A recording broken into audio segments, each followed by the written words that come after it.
आपल्या कागदपत्रात शेरा म्हटलं की लगेच घाम फुटतो। शेतकरी बंधू भगिनींनो, तुमच्या 7/12 उतार्यावर एक शेरा आहे जो भविष्यात तुमचं डोकंदुखी बनवू शकतो।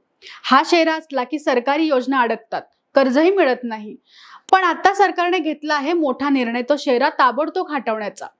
नमस्कार, मी प्राजक्ता आणि तुम्ही पाहताय ट्रेंडी गप्पा। अपाक शेरा म्हणजे काय प्रकार आहे आणि तो हटवला गेल्यावर तुमचा काय फायदा होणार आहे, आजच्या या व्हिडिओत आपण संपूर्ण माहिती सोप्या भाषेत पाहणार आहोत। त्यामुळे हा व्हिडिओ शेवटपर्यंत नक्की बघा। 7/12 उताराचं महत्त्व आपल्या सगळ्यांनाच माहिती आहे की 7/12 उतारा म्हणजे शेतकऱ्याचा आरसा, जमिनीची मालकी, क्षेत्र, वापराचा प्रकार, त्यावर असलेल्या कर्जाची नोंदी, हे सगळं याच कागदपत्रावर असतं। कोणतीही शासकीय योजना असो, कर्ज मंजुरी असो किंवा जमीन खरेदी विक्री, 7/12 उतारा सगळीकडे लागतो। आता मुद्द्याचं बोलूया। अपाक शेरा म्हणजे काय? जर एखाद्या जमिनीवर नाव असलेल्या व्यक्तींपैकी कोणी 18 वर्षापेक्षा लहान असेल तर कायद्यानुसार त्याच्या शेजारी एक पालककर्ता म्हणजे सज्ञान व्यक्तीचं नाव लावलं जातं।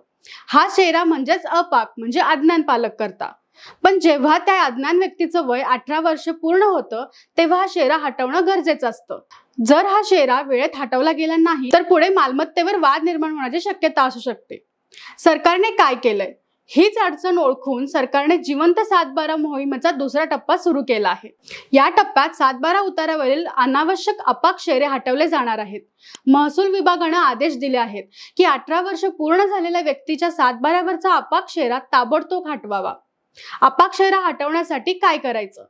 जर तुमच्या जमिनीच्या 7/12 वर अजूनही अपाक शेरा आहे आणि तुम्ही 18 वर्ष पूर्ण केले असाल तर लगेच हे करा। जन्माचा दाखला, शाळा सोडल्याचा दाखला, ओळखपत्र हे सगळे पुरावे घेऊन तलाठी कार्यालयात किंवा तहसील कार्यालयात जा आणि अपाक शेरा हटवण्याची विनंती करा। ही नोंद आता ई-हक्क प्रणालीद्वारे केली जाणार आहे। ह्याचे फायदे काय होणार?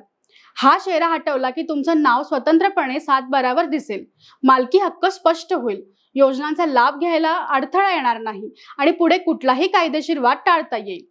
यामुळे पारदर्शकता वाढेल आणि शेतकऱ्यांना हक्काचे कागदपत्र मिळेल। हेच सरकारचं उद्दिष्ट आहे।